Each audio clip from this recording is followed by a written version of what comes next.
Can everybody hear me? Will those who cannot hear me please raise their right hand? While I change this, let me thank you very much for this invitation. Interpreters with mouths. Okay. So the interpreters raised their right hand. Yes.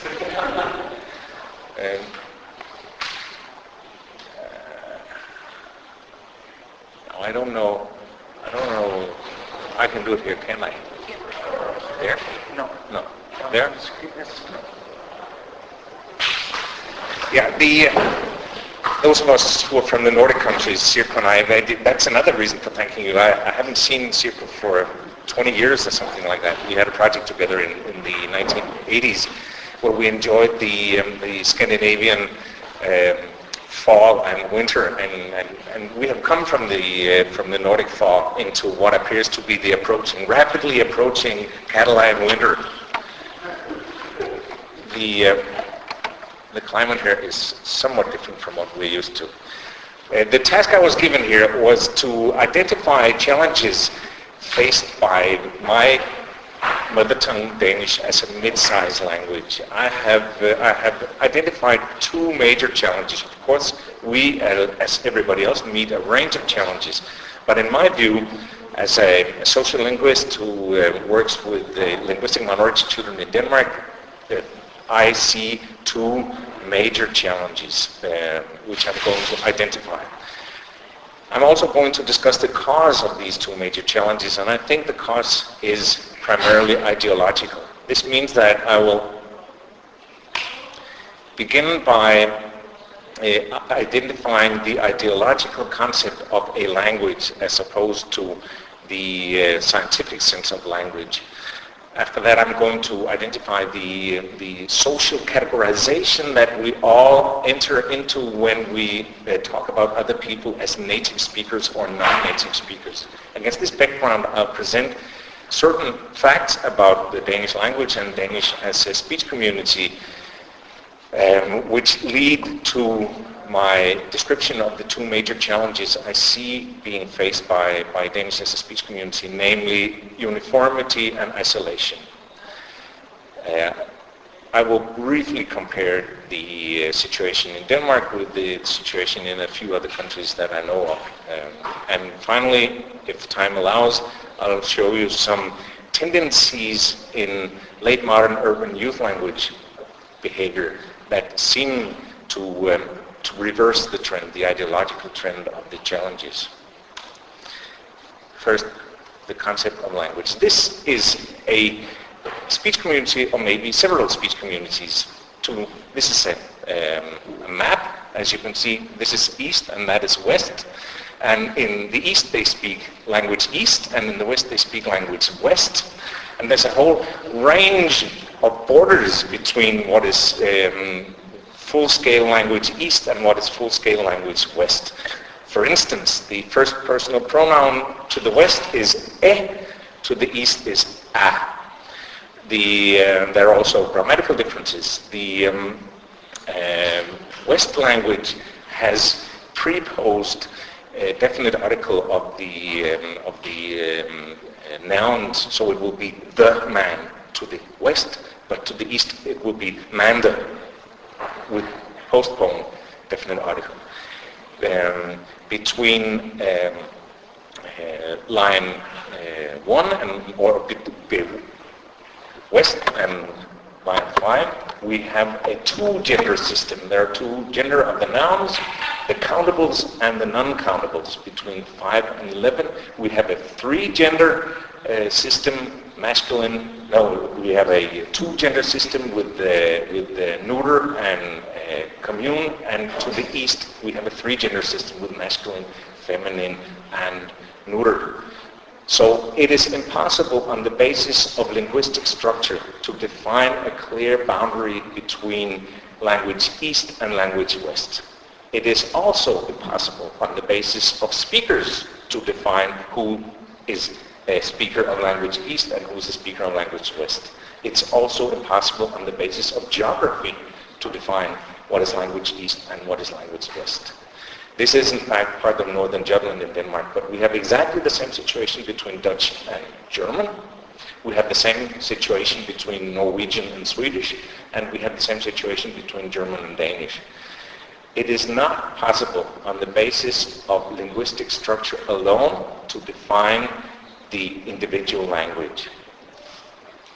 Languages, dialects, sociolects, registers, varieties, all of that are focus concepts with unclear boundaries, with fuzzy boundaries. In fact, languages as neat packages of features. I'm going to go for this. Or maybe like this. There's a photographer department. Maybe I can just put on a decorative position. I don't know. If I'm really lucky, I'll be the centerfold model of the Journal of Linguistics next month, or the Journal of Social Linguistics.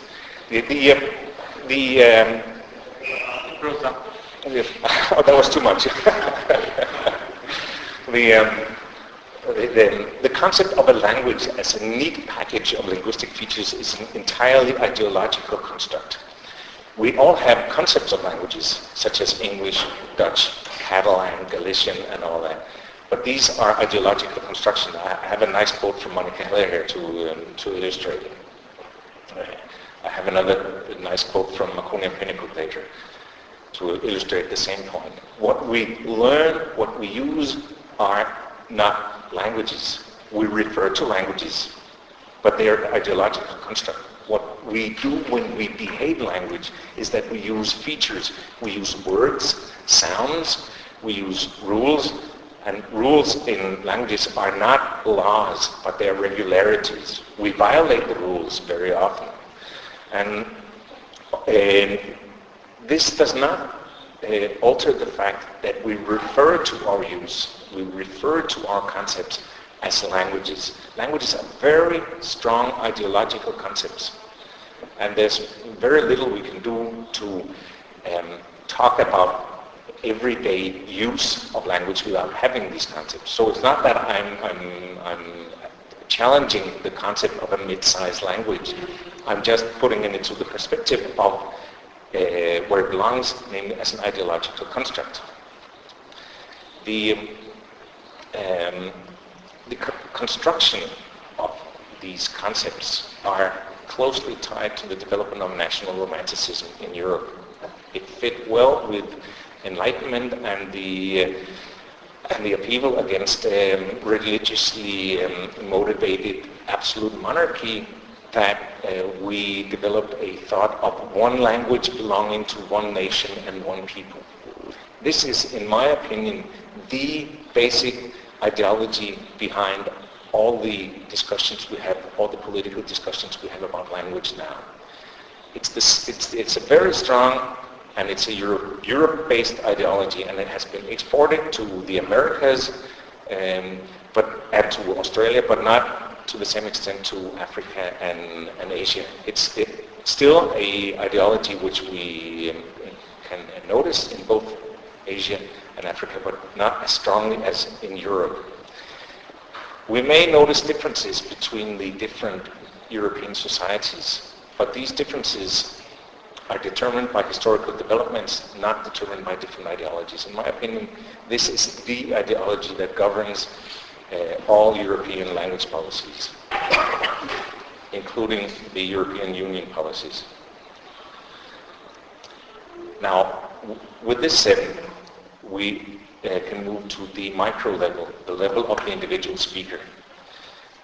We categorize each other socially with respect to these ideological concepts which we call languages. We have stereotypes about who speak what languages. In some cases we call this relationship nativeness or nativity. A speaker is a native speaker of a language under certain circumstances.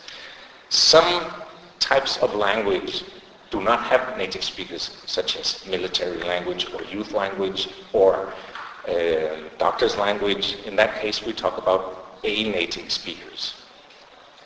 But we distinguish between the native speaker of a language and the non-native speaker of a language, in the sense that the native speaker has access to that language. It's a frequently used term, or has ownership of the language, can claim legitimacy with a number of features regarding the language, and the native speaker can claim to have this language, or that the language belongs to her or him. In varying degrees, non-native speakers can make some of the same claims, provided that speakers who are accepted as native speakers do accept that these non-native speakers have learned the language. So by learning a language, you acquire these rights, this legitimacy. And a native speaker can claim access to the extent that interlocutors accept their membership of the categories to whom the language is stereotypically ascribed. So we have an ideological construct of a language, and I'm going to use these names of languages in what I say from now on, and we have concepts of individuals who have special relationships to these languages, which are still ideological constructs. So now to the ideological construct labeled Danish. This is Denmark, and it's a small country of about 44,000 square kilometers, consisting of a peninsula attached to Germany, or with Germany attached to it, and some thousand islands. The capital of Copenhagen, see if you had a point of something. Here, we have the capital of Copenhagen. Denmark is a highly centralized country. About 1/3 of the population live in this area. And the rest is evenly distributed over the rest of the country. This is important.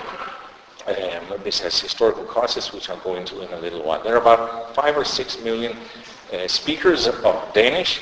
The vast majority of these are native citizens of the nation-state of Denmark.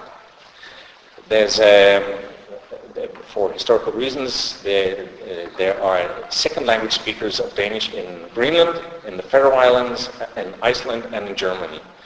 The border between Denmark and Germany is special in the sense that the German minority north of the border speaks Danish as its mother tongue and learns German as a second language, and vice versa to the south of the border. There are also foreign language, Danish is also taught as a foreign language in universities throughout Europe and a few universities in North America and Australia, and actually also in China.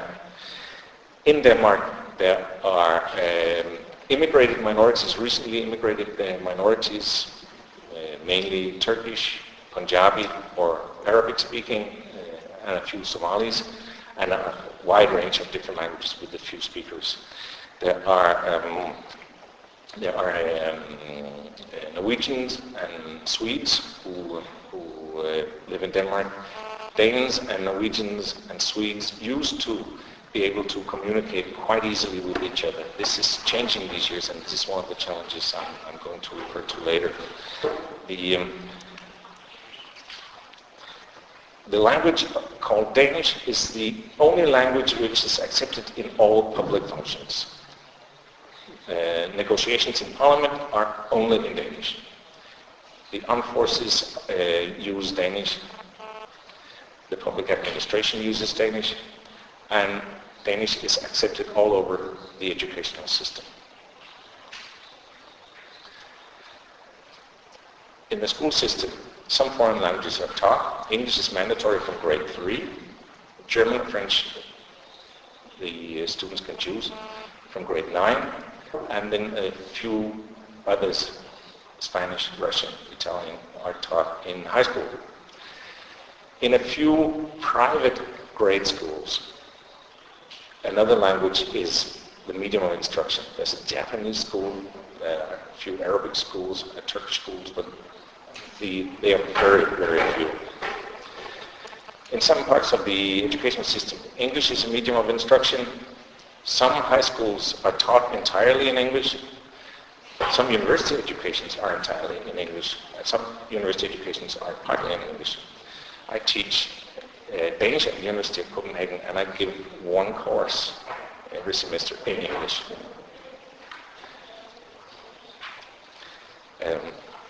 Now, I should mention also that there's a language commission, which is an institution in the Ministry of Culture.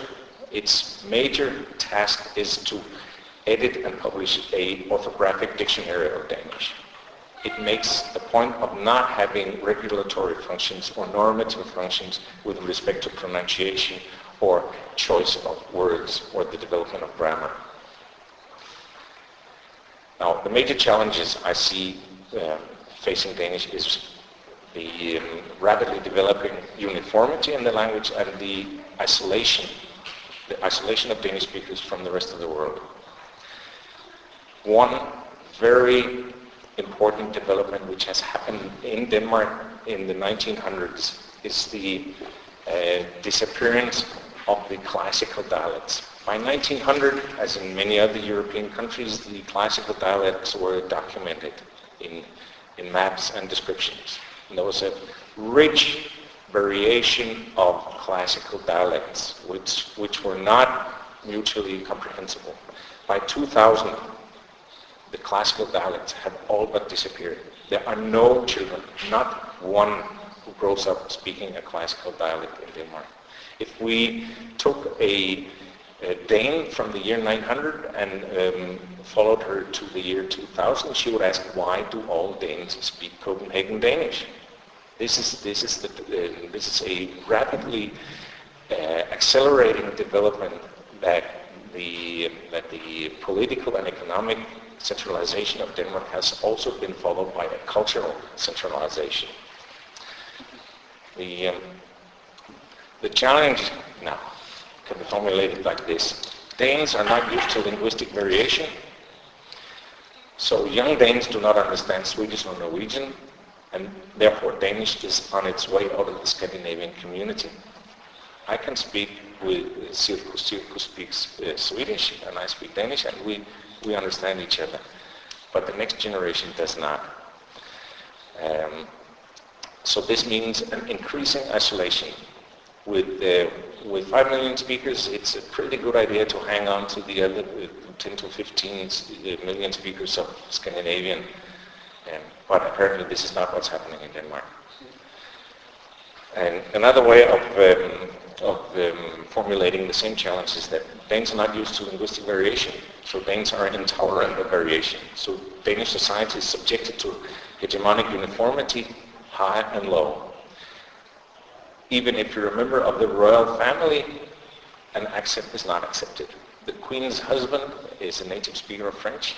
He's very competent in languages. He speaks, for instance, Vietnamese, French, English, German, but he has a very noticeable French accent in his Danish. And this is simply not accepted by the general public. He's systematically and routinely ridiculed by the Danish press and in all kinds of media. He's simply not taken seriously because he has a French accent. Okay, in the royal family, they can probably live with that.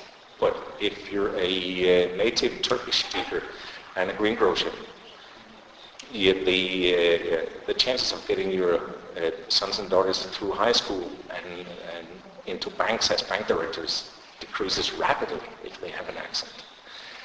One of my Norwegian-born colleagues has studied all documents issued in Denmark between the mid-1950s and 1990 regarding the teaching of pronunciation in the Danish educational system. Has come up with a result that there's a massive enforcement of the Copenhagen standard on all kinds of students in the Danish educational system.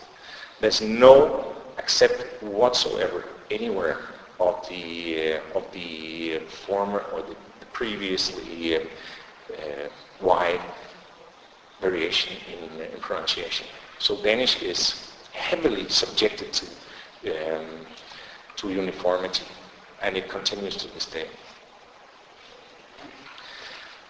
Now, let's take one step backward and see what is the connection between this development and the claim I made about ideology. I think the cause can be found in a range of military defeats suffered by the nation-state of Denmark. The first one in 1659, when Denmark was still feudal.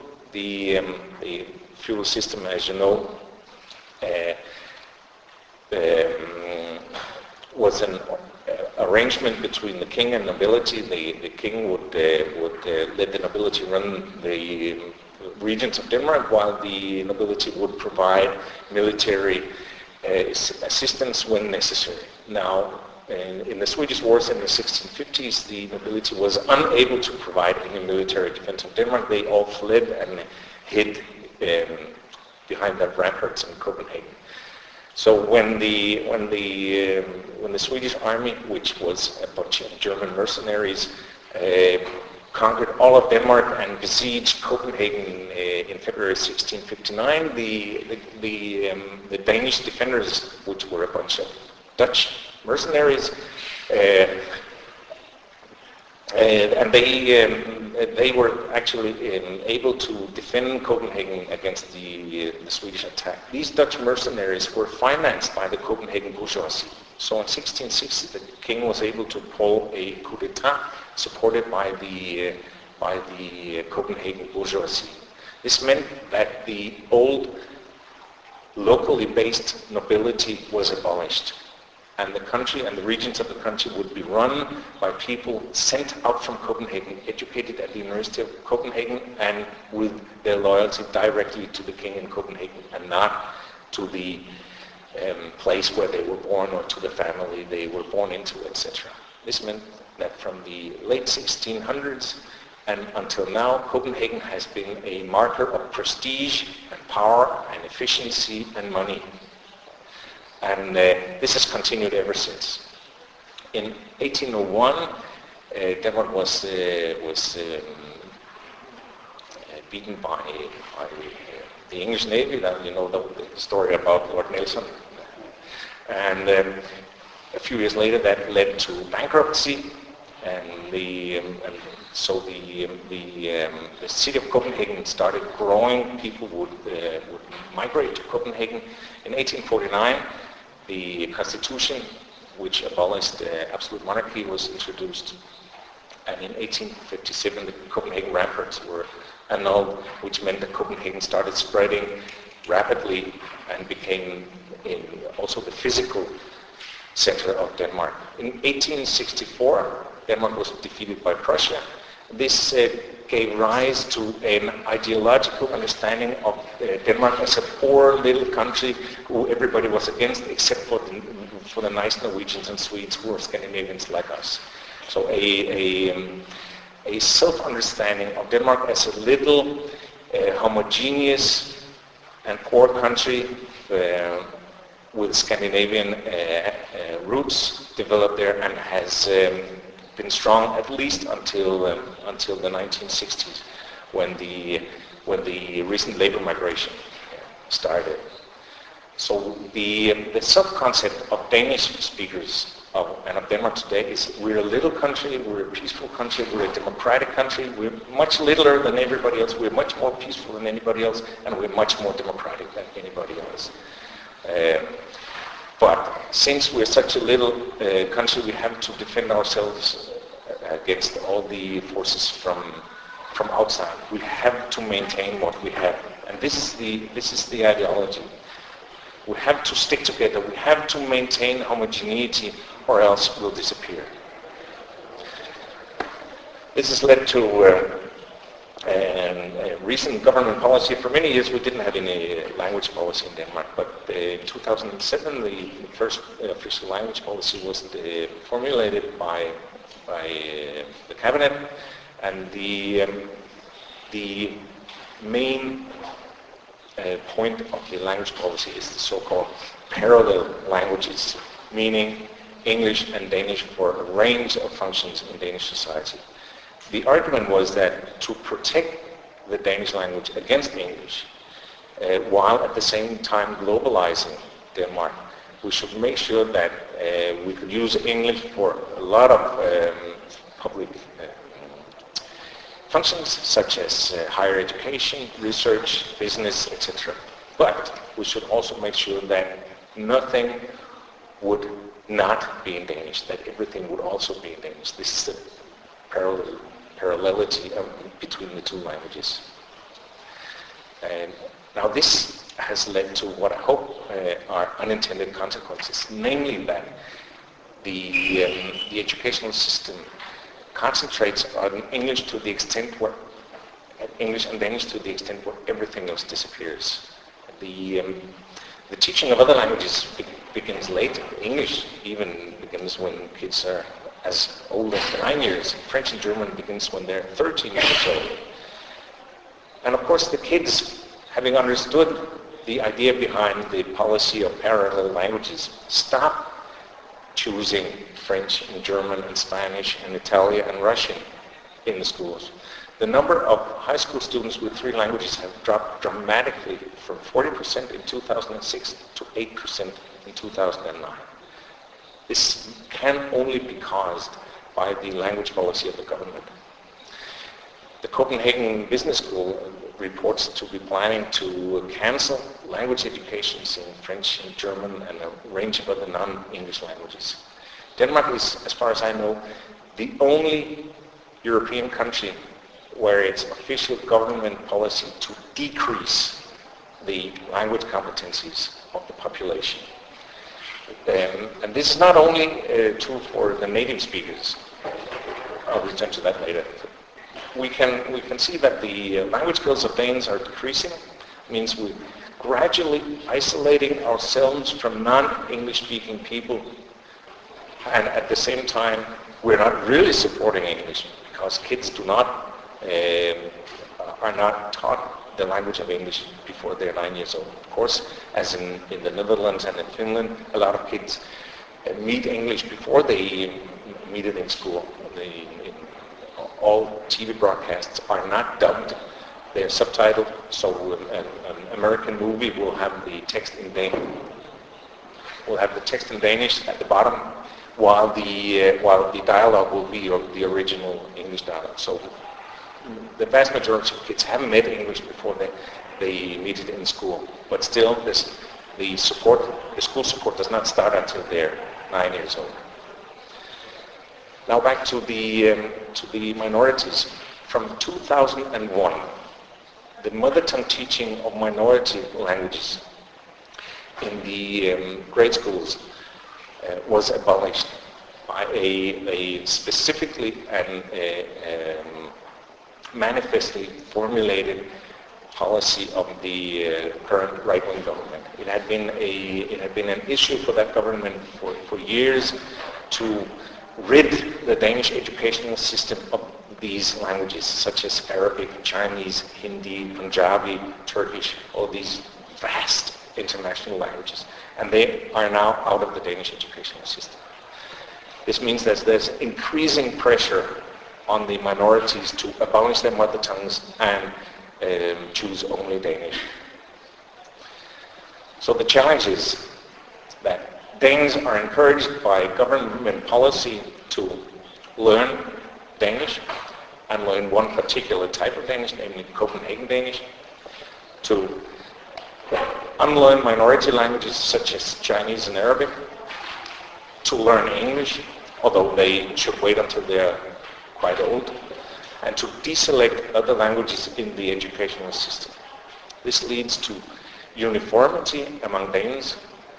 We're supposed to be all alike, and it leads to isolation from the rest of Scandinavia and from all non-English speaking communities. These are, in my opinion, the two major challenges facing Denmark as a language community these days: uniformity and isolation.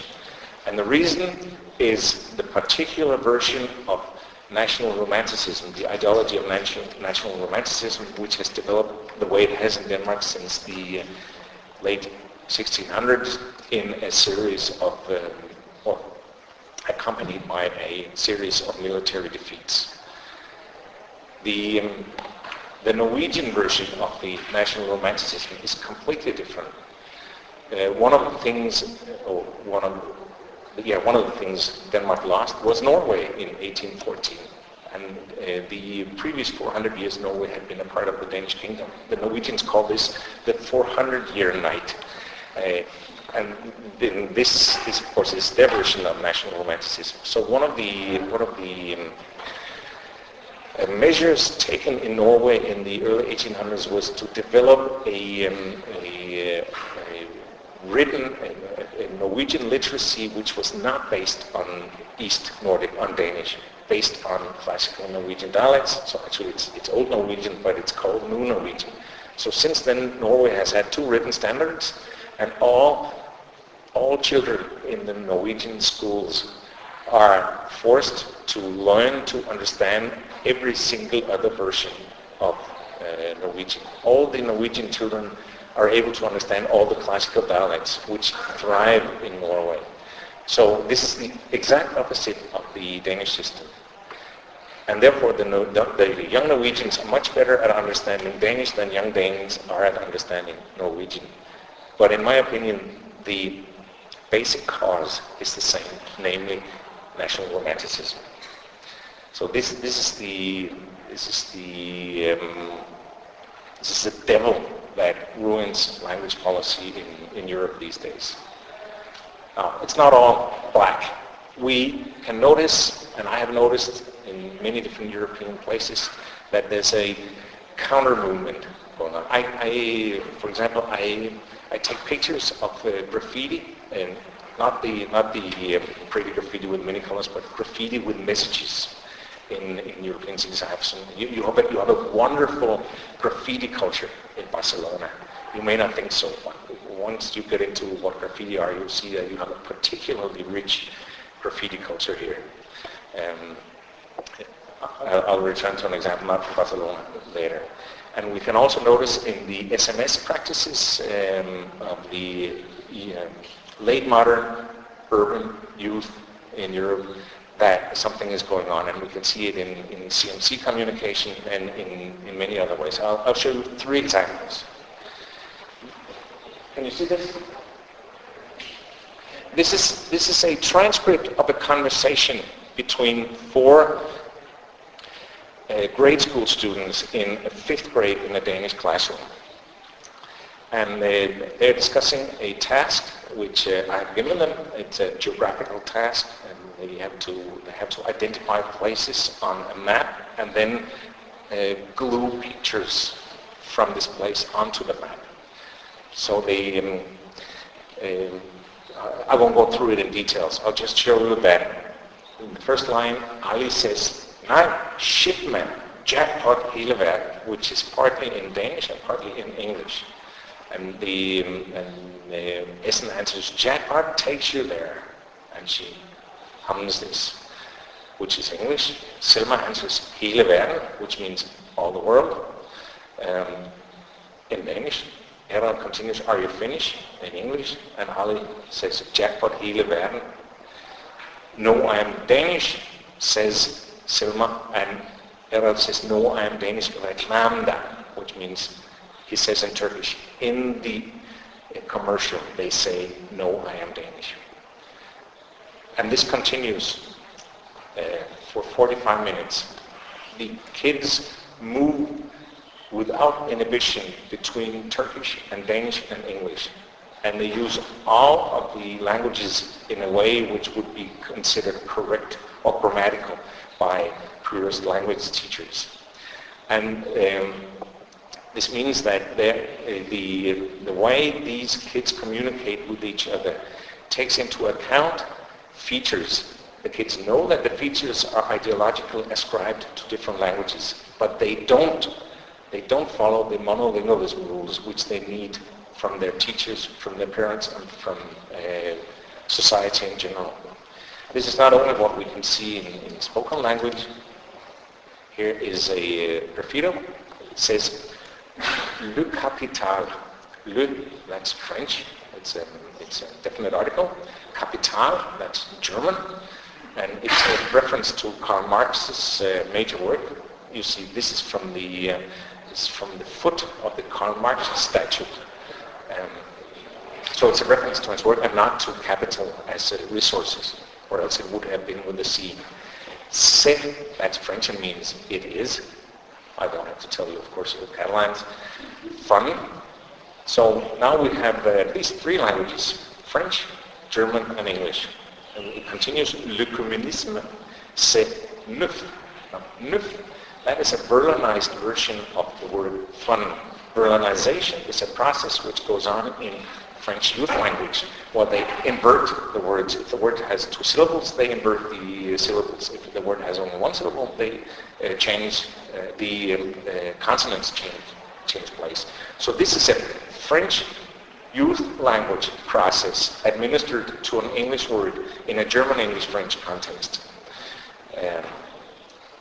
I have a third and last example here. That's from a Facebook conversation between 3 Danish girls. The first one is Maimuna, who says that she's going to make a drawing for one of the others. She says, har købt the equipment, that's half Danish, half English, skal bare finde ud af at lave en spektakulær en, that's Danish. You can see the translation under the text. Che, that's the second last word in the first line. Che is a youth version of the word for to or for you, which signals that she pronounces it with a young Copenhagen pronunciation. Where the standard pronunciation would be T, her pronunciation is Che. Murak is an Armenian loanword in Eastern Turkish dialects, and it means old man, but can also among these kids mean friend or pal.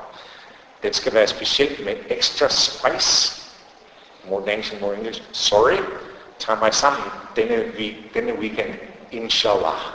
We get thrown in an Arabic word too. Now we have had Danish, English, Armenian, Turkish loanwords, Arabic, and youth language. And how does I have an answer? Gracias, muchas gracias. With Spanish, which is pretty rare among kids in Denmark. And then she continues with Jevender Sven Gardash. Gardash is another Turkish loanword in modern urban youth Danish. It means sibling. It's pronounced, in Eastern Turkish it's pronounced Gardesh, in Western Turkish Kardesh. But among the kids here it becomes Gardash. So we know it's a Danish word because it's not the Turkish version. It would be Gardesh or Kardesh. It's the Danish version. And it continues like that. We see it in 7 or 8 lines. We see at least 8 or 10 different languages, at least 10 different varieties being presented. And we have lots and lots of indications that this is what is going on among the urban youth in Europe these days. They do not respect the national romanticist ideologies attempt to force them to use only one language or to defend one language against another language. They see languages and language features as resources, and I think this is how we should think of languages also. Languages are resources. Languages are not living things that should be kept separate or protected. Languages are resources that should be used. And this is definitely not the case in my linguistic community these days. Finito.